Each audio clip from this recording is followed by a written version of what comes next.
Microphone check, 1, 2, what is this? It's the 5'7" assassin in the podcast business. I am your host, Rohan Patra, the rap music plug at your service. Here we are again at the end of a rainbow. The Rap Music Plug podcast presented by QLC TV is the remedy to the I don't have anything good to listen to problem. Through in-depth album and song reviews, as well as artist interviews and general rap commentary sprinkled in between on all of what the mainstream and underground rap scenes have to offer, this is your one-stop shop to knowing what to add to your queue, play next, or pop into your record player. Welcome to the show. Making music well into your 40s and 50s is an astonishing thing to accomplish just on its face, especially within a genre like hip-hop where many of the greats have sadly passed away. Legends like Black Thought, Jay-Z, Nas are absolute gems in that they're not only still breathing, but they are still making music at the forefront of the hip-hop scene. Out of the three just mentioned, Black Thought is probably the one who seems to be the least affected by his senior age, absolutely ripping features and solo projects in recent years with a godly skill level that has not deteriorated whatsoever. Jay, on the other hand, has certainly saw his technical ability drastically diminish over the years, but Hove has simultaneously leaned into this breathy, sometimes offbeat style that has made his work since 2017's 444 honestly more impressive than his work prior in the decade, in my humble opinion. He's also matured as a person and as a lyricist more, diving into topics that are more thoughtful with a more nuanced and I think more socially conscious perspective as well that I definitely have appreciated. With Nas now, we have a 47-year-old rapper legend from Queensbridge, someone whose legacy and status has been solidified for well over the last 15 to 20 years. Nas is an artist that I've obviously loved like almost any other rap listener, but is someone that I would say is not making my favorite kind of music and hasn't been making my favorite kind of music for the better part of the last decade plus. Nas's technical ability is still mostly intact, but like with most or all of Nas's records post kind of Godson, Stillmatic time frame, so basically the mid-2000s, there seems to be something off. The common gripe with his music that people often cite is that it's his poor beat selection that's the problem. But I think that's a lazy argument and it's inaccurate. Nas has definitely picked good enough production for the most part over the years, maybe not to the level that his rapping ability would demand, but I think it's been a little exaggerated to say the least. What I think has kept Nas's modern output at arm's length with me personally is his social commentary and the inconsistencies between that and his personal life and my own personal socio-political opinions. With King's Disease 2, we have the sequel to King's Disease 1, produced in full by Hit Boy. Hit Boy, a producer that had a very busy and very successful 2020, producing for the likes of Nas on KD1, but also producing for Big Sean and Benny the Butcher, and I think doing quite a good job. The star of Hit Boy's career has clearly been on the ascent over the past couple years, which is now punctuated with the release of this album, which we'll be discussing now, King's Disease 2. So starting with the lyrical content from Nas on this album, in comparison with its predecessor, I think the lyrical content does come across a bit better, especially given the fact that on King's Disease 1, there was some very heavy-handed women empowerment kind of content that admittedly sounded very much in bad taste, coming from Nas, someone with very serious allegations of abuse stemming from his relationship with Khalees. So I'm happy that he doesn't venture into those kinds of territories as much on this album. But the main issues with Nas's lyrical content in this kind of back half of his career still rear their ugly head on King's Disease 2. The core issue that I see with King's Disease 2 is that, just like most of the recent releases from Nas does this thing where he merges ideas of black excellence and liberation with what I call mimosa rap, where the end point of all of this struggle is just the accumulation of obscene levels of material wealth. He makes all of this sound super decadent and well painted lyrically, he definitely does, but it doesn't give these kinds of topics the depth that I'm looking for. At some points, Nas does offer some solid commentary on issues related to poverty and violence that afflict his people, his communities that he used to be a part of, but then seems to make these disjointed jumps that connect his career and his rise to glory and fame as the way it should be, as the way life should be for all of his people if black folks were given a better chance and a better opportunity to succeed in the world, when I just think he's missing the point.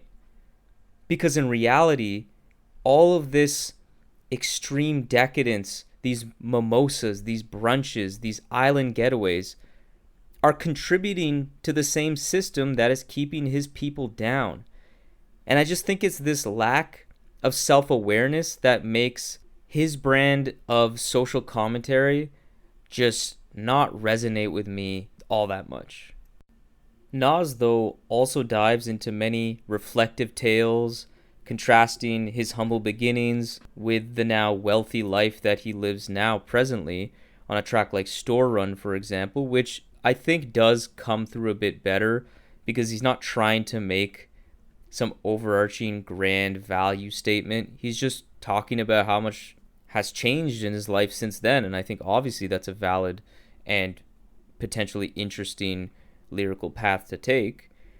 He also discusses wanting to escape the public eye on The Strong Nobody with a very fitting and impressive feature from Miss Lauryn Hill. Definitely don't want to insult her by not using her preferred pronouns of Her Majesty. So Miss Lauryn Hill, who did do quite a good job on this track, and I was pretty pleasantly surprised because I just assumed she'd be on the hook. So getting a full rap verse from her was really something nice to see.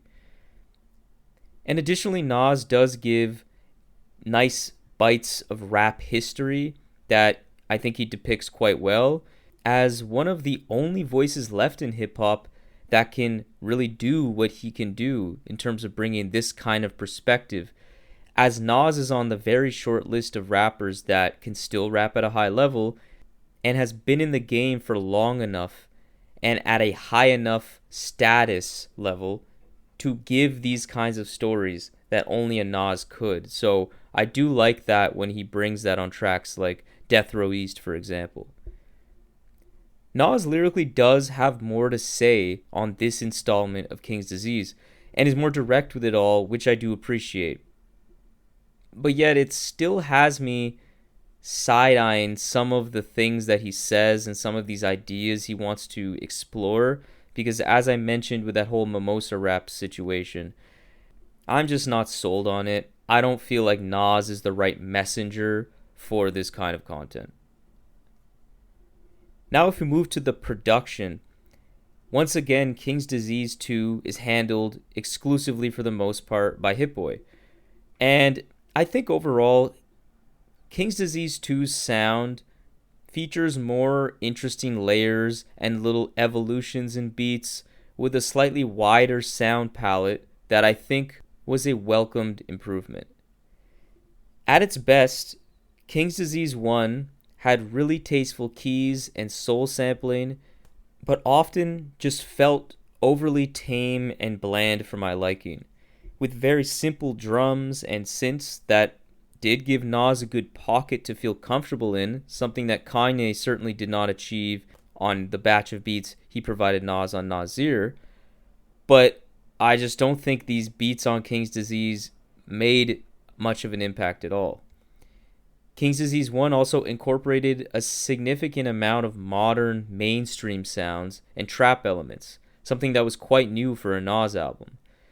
And other than 27 Summers, I didn't like these trappier songs at all, especially the ones that had some guests that lended their auto-tune singing, like Lil Durk on Till the War Is Won, that definitely did not like.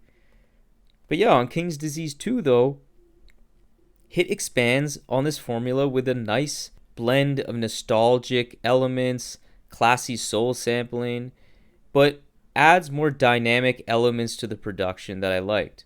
There's often beat switches, little progressions in the sound, and consistently these nice, clean but crisp drums that do add a certain punch to these beats that I think were missing on King's Disease 1. The run from Store Run to No Phony Love, I think, really exemplified the sound of this album at its best and reminded me a lot of the sound he gave Benny the Butcher on Burden of Proof.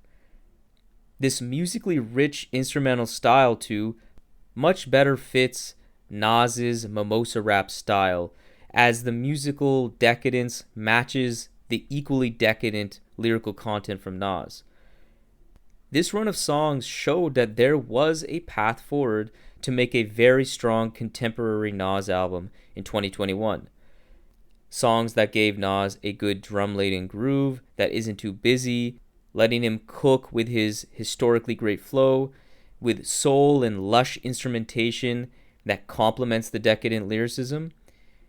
But it's when this sound leaves this lane that I start to really lose some interest, where trap production and modernized auto-tune vocals come in and just bring me out of the album. Unfortunately, KD2 has a decent amount of these more modern sounds that did not work. And it's not even like Nas himself was awkward on these tracks, because I actually think, unlike the awkwardness and the disjointed, stilted nature of his raps on Nasir, Nas actually sounds just fine on these beats too. It's just that everything else, though, definitely disappoints. The instrumentals from Hit Boy in these veins, I did not like. The guests did not do a good job. I was not feeling 40 Side at all. It was boring. YKTV actually was a pretty fun song. It was probably the best song in this vein. But other than a strong YG feature, A Boogie with a Hoodie is just not my kind of artist. I don't like him pretty much ever, and on a Nas album, I definitely don't like him, so that was a big disappointment. And then also, even going back to when Hit Boy wasn't in the more trappy modern bag, he still is a bit too safe on some of these tracks. He often laces these beats with these warbly synths, simple drums and kicks that again give Nas a good pocket but just lack a degree of musical adventure. They sound nostalgic, but that's not enough. We know Nas is an old rapper who used to rap in the 90s. We don't need to be reminded of that 24/7. I just don't think there was enough unique texture or exciting musical flourishes that actually make these beats very impressive. It leads me to this overall thing with Hit Boy is that even at his best on KD2, these beats just don't go the extra mile. If you're gonna be giving Nas these super clean, manicured sounds, go all the way with it. Make something that's truly cinematic that you'd hear on a really epic Black Album era Jay-Z track, or something that Rick Ross would rap over. Instead, the best beats here still sound good, are a bit of a step up from KD1, but don't reach the bar I wish they did. Nas is Good is the only time where I think the production did reach that next level, because I really loved the layers and the texture on that track, and I think it fit Nas beautifully and allows him to really end this album on a high note. I can definitely acknowledge that there is a bit more life and energy on King's Disease 2 versus its predecessor. There's also more of a natural chemistry between Nas and Hit that I think comes across well here. Nas seems even more in vintage form from a rapping perspective, and I think he executes his lyrical ideas, even if I do have some reservations about the content of those ideas. I think he executes it all in a more natural way. That being said, though, there is just a very apparent lack of memorability and replay value with KD2. On the opening track, Pressure, Nas opens this album with these grand and weighty statements that paints this picture that Nas is desperately needed to school the youth and keep the culture of rap pushing forward, in a nutshell. The only problem is that I just don't buy it. I'll be honest, I don't buy it. I think King's Disease 2 is quite literally the opposite of that. For me, this is an album that I put on, I enjoy. Once it's over, though, I'm done with it. I'm probably not going to go back to this album all that much. It's good, but nothing essential, nothing special. I think King's Disease 2 is a step up from King's Disease 1, but that album was something that has grown off me since I initially reviewed it in episode 8 of the show. So saying it's better than King's Disease 1 is not saying too much. I think King's Disease 2 is solid. It was a worthwhile project. I'm not mad at them for making it. I have nothing disrespectful to say about this album at all. It's good. But I don't really have the desire to play it, and I'm probably not going to go back to this album for quite a while now that I'm done reviewing it. The way I'm feeling about this album is a high 6 on 10. That's about it. I'm just not in love with this album like everyone else seems to be. So this concludes today's episode of the Rap Music Plug podcast presented by QLC TV. I hope this episode gave you some fresh new perspectives on the latest rap releases, as well as a recommendation for the next great rap record to add to your collection. If you're an artist looking to level up your career, getting more gigs, album sales, merch sales, whatever it may be, I would love to help you with that by providing you artist development and writing services. So if you're interested, contact me via email at qlctv.podcast@gmail.com or hit me up via Twitter or Instagram at rapmusicplugpod. I would be honored to lend my expertise and help you grow your career as an artist. And also for regular rap fans that just want to hear more quality commentary on the genre, follow me on Twitter and Instagram as well. For exclusive content and updates related to the show, follow the Rap Music Plug podcast on Facebook to help the show grow and ensure that everyone's listening to the best rap music at all times. Follow the show on the podcast platform of your choice.